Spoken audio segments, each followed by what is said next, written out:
First and foremost, Sean, just get a sense of how you're feeling after that. Sorry? Just get a sense of how you're feeling after that. I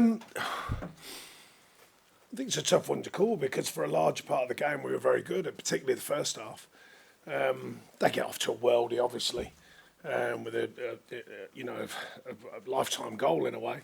And they kind of got the better end of the first 15 minutes, but then I thought we re-gripped it well, pressed better, broke their game up, made them end up kicking it long, which we wanted to press in that manner, and we created chances, and we couldn't score a goal, and inevitably that costs you in the end, because second half obviously they get the penalty, and then it's tough going from there against the informed side in the division. Given the timing and the nature of their opening goal, could have led to a big sense of deflation. Were you quite pleased with how the players responded to it? It took a little bit of time, but like you say, they created a lot of chances after that. Yeah, I mean, we've been, speaking with the players for a long period now about the mentality through games, the consistent mentality, and pushing the boundaries of what we believe we can achieve. And I think, because a goal goes in, it's how you respond to it. And I thought after the next 7 or 8 minutes, when they got a grip of the game, right, because it calmed them down, scoring such a good goal, I thought we re-gripped it and we got on the front foot, and like I said, played some really good stuff and opened them up, and high chance count yet again, but didn't score a goal, and I think that was a frustration in the first half, but a lot of it was a good performance. So overall it still remains a tough one to call today, because a lot of what we were trying to do was delivered, but a worldie, a tough decision, and then a good finish from their lad, and the game's got away from you. What did you make of the penalty decision? What did you make of the team's response to that? Yeah, I just think the way this VAR is, I know I'm a big fan, but it's just all over the place. I think we all know that. You keep staring at someone, you see there's so many contacts in a box now, but the way I look at it, he's never going to get it. We've got a covering defender. Players nowadays, they play for these things, you know what I mean? And that's standard, by the way. But the game's got to work that out, I think. And then going on about VAR, generally for fans, I've said this recently when we had the Liverpool game, the screen thing is a farce. Everyone's talking about speeding the game up, and they go over to the screen, and we all know what the outcome is. Good or bad decision, just get on with it. Just call it, get on with the decision, and we'll all move on. Why are they standing there staring in front of the screen? We all know what the outcomes are going to be. I can't remember, you might tell me different. I haven't seen a referee overturn one yet. It's exactly what he's been told. He walks over, stands there for a minute, and then gives exactly what he's been told. So I don't understand it. If I was a fan, I'd be frustrated by that. Well, I am a fan, but you get what I mean. What's your understanding of a clear and obvious error? Oh, yeah, seriously. I will be trying to speak to him and going, right, okay, what is it? Because we were told, as you know, the directive was we're going to give the referees more power. The referee made a very strong decision, and then, of course, the power's taken away, and you go, I have no clue. So I think I'll just have to ring the powers that be and say, look, can you explain to me again, because I have asked, like all managers do, could you explain for me again what is an actual clear and obvious error and why and all the rest of it? Have you had the chance to look back? Do you actually think it should have been a penalty or not? Like I said, you can debate them all you want, because everyone will decide one way or the other. For me, the idea of VAR, they look for contact, and that's not the idea that it should be, in my opinion. If the referee makes a solid decision like that, I thought it was meant to be that they're giving the referee the power, and then they take that away and they say, well, there was contact. And like I say, you can find contact in every box, in every decision. It's a tough one to call.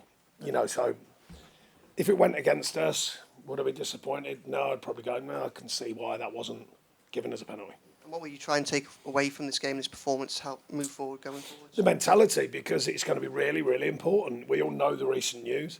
As unjust and all the words that we can all use about it, it's currently a fact until the appeal. So therefore, the mentality's got to be right. We kept trying to get something from the game. Of course, it's very difficult when the second and the third go in. But the mentality, we hit the bar. We kept trying to create chances. The biggest positive to me, although it hasn't paid us back so many times at home this season, is the chance count. The chance count's incredibly high again. But we've got to be clinical. It's a tough one to call for me today, because I think a lot of the performance was right. Fans were terrific, and they're having their own say in what's gone on, but they were terrific, and I think that's going to be important as well. That connection with our fans is going to be really important going forwards. Hi, Sean. With the interruptions of VAR, is it losing the enjoyment of the game, do you think? Sorry, say that again, sorry. Is it losing the enjoyment of the game? What's that? the VAR getting involved and coming to I think, well, from fans' point of view, it's different for me because I'm doing a job. But from a fan's point of view, they tell me it is. You know, it's losing the flow of a game and all the rest of it. I mean, I am actually a fan of it, but I just don't get all this looking at a screen thing. The whole point is we're trusting them to make a decision. We're trusting the people in a room and the referee to make a decision. Why have to go and stare at a screen where you all know the outcome? I might have it wrong, but I haven't seen one that's turned around, I don't think. Maybe I've got that wrong, but that's what it seems to me. I think it could be a lot quicker by just going, right, this is a decision, everyone gets on with it. Crack on.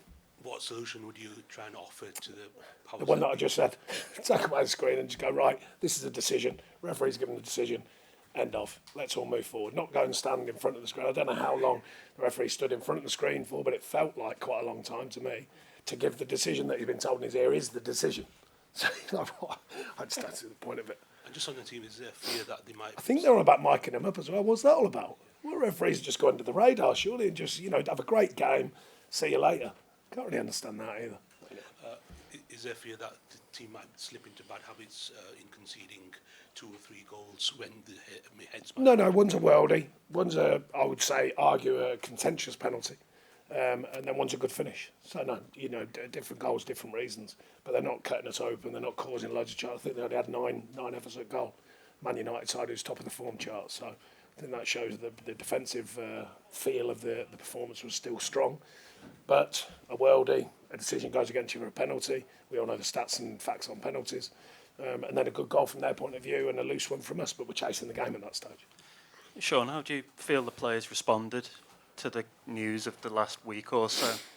Well, they only came back together 2 days before the game, obviously, because of internationals. But we spoke with them. They were very, very clear-minded about, okay, it's currently, anyway, it's done until we know more. So therefore, we've got to focus on what we're doing, what we have been doing, because there's been some very good performances, got good points on, before the 10 points taken away, good points on the board, especially in lieu of the last couple of seasons. I said that I wanted progress this season. There's clear signs of that. Now we've had a big knock. The whole club's had a big knock. Get that part, move forwards. That's this one as well. Dust ourselves down and get ready for the next one. That's going to be the key mentality each game as it comes. I mean, after the Palace game, I think the gap between Everton and the relegation zone was 8 points, and now it's almost flipped, and I think the gap's now 5 points to Luton, who are in that final kind of safety position. How much does the messaging need to change from you guys? How much has the messaging changed? Because obviously the situation is vastly different, and the team had previously been doing so well. The messaging is just that, look, we can cry it in and we can moan about it and we can say it's unjust and all the rest of it, which I think we all think is, and I think the whole of football, by the response, seems that everyone thinks it is. But the facts are the facts. It's currently there, so therefore let's get on with it. I'm not really one for crying it in. It's done, and well, currently, until the appeal, and let's see what happens with that. But we can't guarantee that, of course. So we said to the players, the only thing we can guarantee is what's happening this moment and what we can do about it. So we've got to take on the challenge each week as it comes, or bi-weekly as it comes. And just on Beto, he wasn't in the squad today. Yeah, he had someone fell on him in training on his knee. It's not serious, but it just flared up a little bit, and it was just a day before coming into the game, so it's a precaution. Thank you. Any further questions? No? Okay, thank you. Cheers, everyone. Thank you.